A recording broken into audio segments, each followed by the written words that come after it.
Julie's Journey to Racial Consciousness. Part 1, Childhood. 1994, birth and hometown. I was born as a white female to a Jewish father and a Catholic mother. I grew up in Simi Valley, California, home of the Ronald Reagan Library and Rodney King trial. 1999, kindergarten. My first experience I remember learning about race began in kindergarten when my school had us do a Pilgrims and Indians Thanksgiving play. 2002, what are we? What are we, Mom? I asked in order to complete my ancestry project. I don't know. We're a mutt. A European mutt, she answered. 2004, GATE. I passed my second attempt into the GATE program and joined a group of 8 white and Asian Pacific Islander peers. This path enhanced my education tenfold. 2007, good kid. I was sent to the vice principal's office for not adhering to a dress code violation. She let me go because I seemed like a good kid. I thought I was a good kid, and now realize that I'm also privileged to be seen this way because of my skin tone. A little background on my education. Similar to my kindergarten experience, the education I received was primarily whitewashed and mostly spoke of BIPOC folks in the past tense. Looking back, I see aspects of white supremacy within the curriculum and school culture, although I didn't see it then. Mostly, I remember a normalized use of racial slurs and microaggressions towards students who were not white. 2008, Hope. Obama was elected as POTUS this year. At my high school, before he was elected, it was common to hear, "We'll only have a black president if pigs can fly." Protest. I protested my group of friends who supported Prop 8, a ban on same-sex marriage, by not sitting with them at lunch or trick-or-treating with them, although I did not protest the Obama comments. 2010, White Savior. My cousin and I went on a missionary-style trip to Guatemala through a program called Global Leadership Adventures. We beautified a school and played with the kids. I then posted photos of me with the kids on my social media.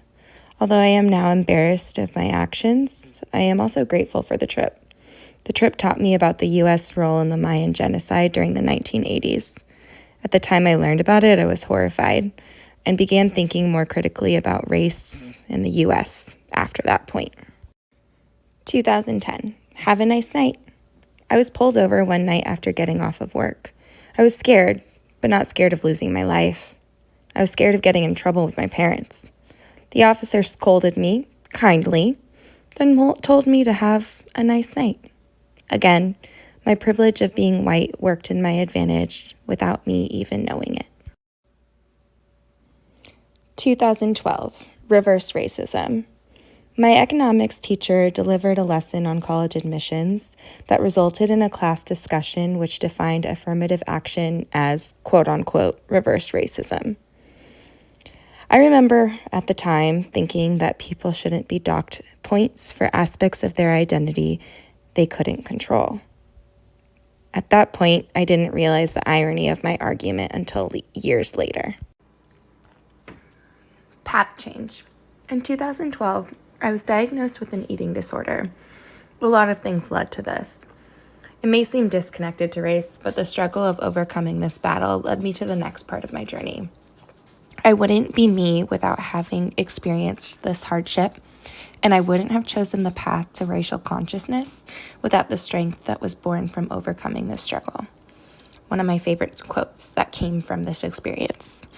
I'm grateful for my struggle because without it, I wouldn't have found my strength. And here's really where my journey changed. My education, my mindset, my peers, my experience. Once I went to university at UCSB, I really feel like my path to racial consciousness was elevated and truly began. Which leads me to part 2 of this journey, emerging adulthood. 2012, a class that I took, environmental studies. Reading the book Guns, Germs, and Steel in my environmental studies class transformed my perception of how civilizations developed. Prior, I was under the assumption that geographical regions developed at different paces due to inherent differences in intelligence or ability. 2013, disorder. I published a research paper which studied how stigma perpetuates the cycle of eating disorders. This paper led me to find a group on campus called Health and Wellness, where my journey of advocacy and allyship began. 2014, what's a microaggression? One of my best friends explained to me about how our boss's continuous mispronunciation of her name was a microaggression. I wish I didn't put that onus on her. 2015, Zaytoon. Studying the aftermath of Hurricane Katrina through the book Zaytoon, I learned about present-day racism and xenophobia. Also in 2015, Girls Inc. of Goleta.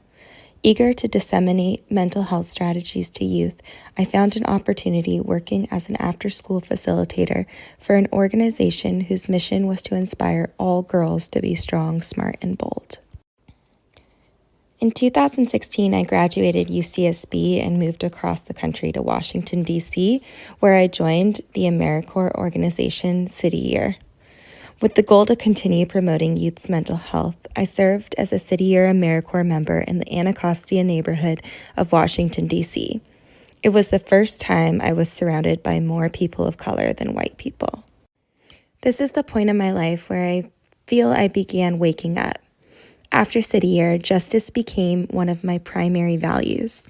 I consumed books, professional developments, and opportunities to progress on the journey of learning and unlearning. At times, I felt guilt, shame, and anger. It is still an up and down journey confronting my own unconscious biases, privileges, and harmful behaviors. At the same time, it is invigorating. Becoming race conscious has awakened a new way of experiencing life, personally, socially, and professionally. 2017, The New Jim Crow. Reading this book aided my journey in unlearning my reverence for Ronald Reagan and the war on drugs by opening my eyes to how these types of policies disproportionately impacted people of color, specifically Black folk. 2019. Girls Inc. of Metro Denver. With a new perspective and way of looking at the world, I returned to work for the organization that began my career in youth development. Rather this time, I was committed to serving rather than saving, and being an ally rather than a bystander. My organization was led by a team of diverse women, and we accomplished great things together. 2020, chronic migraine. For 2 years, I survived a debilitating illness. My family's wealth helped me survive while I took leave from work. 2021, An Indigenous History of the U.S., another book. Roxanne Dunbar's work redefined my understanding of erasure. Until reading this book, I only knew stories that represented Indigenous nations as units of the past. After, I felt awakened to the ongoing struggle for Indigenous rights. Back to my roots. Too sick to return to work, I moved from Colorado back to my conservative hometown. I was so worried and angry about losing my proximity to diversity. I was disgusted and didn't know how to be the me I wanted to be while surrounded by Confederate flags. 2022, blossoming. How I survived migraine is still a wonder to me. Things I know which helped were the support of my family and friends, the anti-oppressive culture at Girls Inc., and my adopted dog, Blossom. Blossom became my emotional support animal as I navigated chronic pain. With Blossom by my side, I recovered from migraine and healed my relationship with Simi Valley.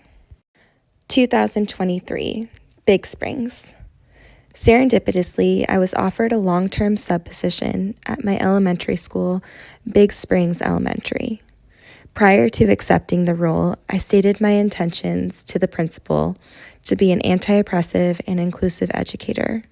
I also stated my need for his backup when there would inevitably be pushback from my conservative town. With my class, we explored topics of injustice, did daily social-emotional learning, and created a community of kindness and respect. SDTR.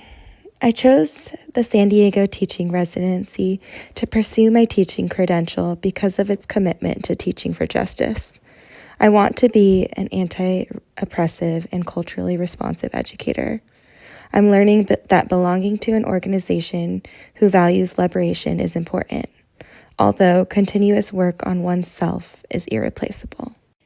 Although the path thus far comes to an end, my journey to racial consciousness is by no means at its close, and I look forward to continuously learning and growing along the way.